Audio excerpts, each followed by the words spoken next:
За манай зайсан мото клубийн өсгөн байгуулагч тэргүүн Чинзилаа маань үлдсэн ирсэн байна.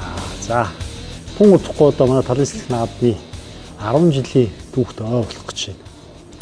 За манай зайсан мото клубийнхан маань энэ ойдоо хэр бэлдэж байна. За зайсан мото клуб бол угаасаа нөгөө анх хөдлөд болдгоос авахгүйлал одоо хүртэл тасралтгүй оролцож байгаа. Тэгэлгүй ах. Тэгээ энэ жил бас яг л уламжлалцаараа бүгдээр оролцсон. За зайсан мото клуб мэдээж одоо үзэгчтэй өөрийнхөө клубийн талаар зөвхөн дэлгэрэнгүй те танилцуулаач. Манай клуб чинь 16 онд анх аль биесээр тамга тэмдэг авч үүсгэсэн. Тэрнээс өмнө болохоор яг нөгөө тамга тэмдэггүй ч гэсэн зүгээр өөрсдөө хуваараа нэгдэл яваад идэг байсан. Хоббигоороо нэгдсэн залуучууд тий. Танай клубд маш олон төрлийн одоо чамин тий ховор ийм төрлийн одоо мотоциклийн төрлүүд байдаг шүү дээ. Одоо ямар төрлүүд юм байна танай клуб. Анх манайх чинь нөгөө офроуд талдаа ATV төлөхөө байсан. Тэгээд сүүлдээ онроуд төрөл бас дотроо гаргаад хоёр төрөл болгоод тэгээ бас засамлын Can-Am Spider гэдэг. Тэгээд Wonderhall, Polaris Slingshot гэдэг дандаа юм засамлын мотоциклуудаас дундуур нь бас холиод ингээд одоо клуб дотроо бол on-road, off-road гэх хоёр төрөл болсон байна явж байгаа. За мэдээж одоо бүх клубүүд маань зундаа аяллаа төлөвлөдөг шүү дээ тий. Тэгэхээр энэ жил манай зайсан мото клуб маань хаагур аялах уу? Одоо тийм төлөвлөгөө. Манай off-road чиглэл болохоор энэ жил хөвсгөл явъя гэсэн яриа байгаа. On-road нь болохоор бид нар Владивосток явах уу? Эсвэл байгалаад орох уу гэл 4 жил бас явж байгалаад орчод ирсэн. Тэгээд энэ жил бас ханх ороод, Ашаан ороод байгалаад орох уу? Эсвэл нэмэгсөө ийшээ Владивосток орох уу гэл. Одоохондоо бас яг тийшээ гараа шидчихье гэсэн тийм бас юу. Гараагүй яригдал байж байгаа. За манай Чинзилөө бол бас маш олон циклаар аялж те модон километрийг туулж явсан байгаа. Тэр талаараа бас нэг сонирхуулж бас үзэгчтэй хэлвэл те. Хаагур Оросол бэнүүсаар нэлээд олон фестивалуудаар оролцоод те. Тэр талаар нэг яриа. Би ч нөгөө анх нөгөө мотоциклдөө ингээл гадуур ингээл нэг тэрэлж мэрэлж ороод нэг энэ авигаа явсныгаа амар аялж ийн явж ийн гэж бодоод байдаг байсан чинь 18 онд Red Falcons клубийн ерөнхийлөгч нөгөө тэгшээ ах маань залгаад бид нар Байкалский берег рүү явлаа, Орос явлаа. Чи хамт явах уу гэхээр сонирхоод хамт явж үзээд тэгээ шууд би ч одоо юу ээж аялаад байсан юм бэ гэд юус ингэж аялах хэрэгтэй биш тэгээд тэгэл анх тэгшээ ахыгаа дагаж явсных хол явах тэр амтанд нь орчвол тэгээд 19 оны Байкалский берегт оролцсонгуудаа шууд цаашаа Оросын бүх том хотуудаар баруун тишгээ яваад Москвагийн мото фестивалд оролцоод тэгээд цаашаа Санкт-Петербург, Балтийн тэнгис тулаад тэгээд нөгөө 9 сард гарцсан болохоор жоохон сэрүү ороод тэглүү хорсод тэгээд цаашаа явж чадахгүй тэр үуч нөгөө дайн байлдаангүй сайхан байлаа шүү дээ. Корона ковид байгаагүй 19 онд чинь.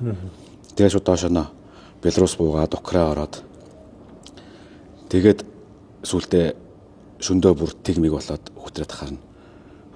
Монгол руу буцаад.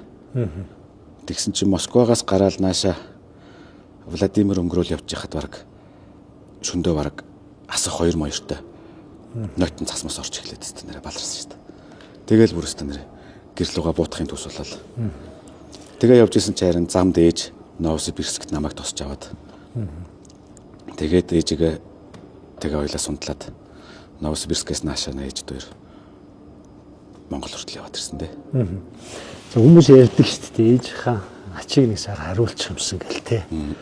Тэгэхээр чиний хувьд бол одоо бүр Новосибирск гэж бас нэлээд зэт одоо Монголоос 2000 3000 км байгаа. Тэгэхээр тэр олон километрийг бас ээжигээ сундлаад гоё газар орн үзүүлээд нэг те ингээ сайхан явсан. Тэр дурсамжаасаа гоё тэгээ ээжтэйгээ явсан дурсамжаасаа ярил бас. Ээжүүд хоёр Новосибирскт тэгээ 3 хонцоод оттойгоо танилцаа тэр аваар сайхан амарч агаад тэгээд наашаага явхад бүр культур-мультукээр давхад ч бүр нүл цас болцсон байсан шүү дээ. 9 сард тий. Харин тий. Тэгээд Екатерин бүрхт явж байхдаа би нөгөө Зевсгийн захын нөгөө музей Зевсгийн музей тэргээл баахын үзэж явж байгаад Зевсгийн зах дээр ингээд юм нөгөө сувенирний гоё буу гарнат дээр байсан байхгүй. Тэгэхээр н одоо Оросоос ч мэдээж ээждээ нэг гоё 60 оны нэг самуар авч байгаа юм. Эртний гоё самуар гэдэг. Тэгээ өөртөө болохоор Оросоос одоо дурсгал гээд нэг буу 2 гарнат дээр авсан байхгүй. Гэхдээ тэр нь болохоор сувенир нөгөө жинхэнэ биш. Тэгээд нөгөөтгөө багажин дээрээ тавьчихсан явж байгаад ээж 10 сарын 2-нд ч лөө Алтан булгаар ороод ирсэн чинь л нөгөө зүнхтэй юм моцоглоос аваад энэ сканераар оруулгээд тэгээд тэр дээр нь би ингээд тавьсан байсан чинь нөгөө сканерын хүүхэн харснаа нөгөө самуар тэгснэ нөгөө калашников буу өдр нөгөө хайрцагтай тэгсэн чинь энэ хаа юу энэ бөөрөнгийн урт юмтай энэ шиша тамхи юм уу гэд тэр гүүгүү энэ нь самуар энэ нь ингээд калашников буу энэ хоёр нь гарнат гэсэн чинь гэл бөө энэ тэндээс бахан цагийн гэж намайг ч барай авчихсан. Тэгээд нөгөө бөө юм болсон чинь нөгөө шинжилгээ галт зэвсэг биш байна гэж гараад тэгж нэг багталсан шүү дээ. Тэгэхээр мэдээж одоо хол аялаад ингээд явж хахад одоо тий инээдтэй болон дурсамжтай тий хөтөө ийм илүү зөндөө байдаг шүү дээ. За энэ танай клубын талын салхи наадмыг ер нь юу гэж одоо хардсан бэ? Энэ наадам Монголын моцоглолчдын хувьд тий ямар утга учиртай танай клубын зүг одоо хувьд ч гэсэн яг юу гэж ойлгох вэ? Ерөөсөө л гол байх ёстой юм нь гэж боддог шүү дээ. Энэ моцоглолчдыг гол нөгөө одоо ингэж нэгтгэж байгаа ганц гал нь л энэ Mongolian Jobbers байна, Red Falcons байна тий. Ерөөсөө энэ яагаад энэ нэг моцикл унж байгаа залуучуудын тэр моцикл унах соёлыг бүр ингэж зааж өгч байгаа юм шиг бүр ингэ үлгэрж ишээ тийм гоё. Энэ талын салхит оролцсноороо тэр гоё юмыг бусад энэ дураараа явдаг моциклчд сураасай, хараасай ойлгосоо гэж дотроо их хүсдэг. Тэгэхээр энэ наадам бол тасралтгүй байнга хийгдэж явах ёстой гэж бол ойлгодог. Тийм учраас манай клуб байнга нээлт галтанда хүндэтгэлтэй оролцдог. За ингээд клубийн талаар маш сайхан мэдээллүүдийг ингээд хүргэлээ. Ингээд тун удахгүй болгож байгаа Монголын хамгийн том тий моциклчдын наадам тий талын салхи олон улсымжтай 10 жилийн болох ч байна. Одоо энийг нийт Монголын моциклчдтой клубийн зүгээс байгаа мэдчилгээ төвшүүл. Монголын нийт моциклчдтой талын салхи наадмынхаа баярыг хүргэе. Энийг гол нь зохион байгуулдаг Red Falcons, Mongolian Jobbers та нартаа бас хамгийн том баярыг хүргэх хэрэгтэй байна. Маш их байна. Ийм гоё наадам зохион байгуулад энэ гоё наадамдаа байнга бидрийг урьж гоё зохион байгуулдаг учраас бид нар бол эндээ бол хайртай наадам. За ингээ маш баярлалаа. За ингээ үйлдэлсээр ирж клубийн талаар болон талын салхийнхаа арга хэмжээнд оролцох ирсэн. Тэжээлд маш их баярлалаа. За баярлалаа.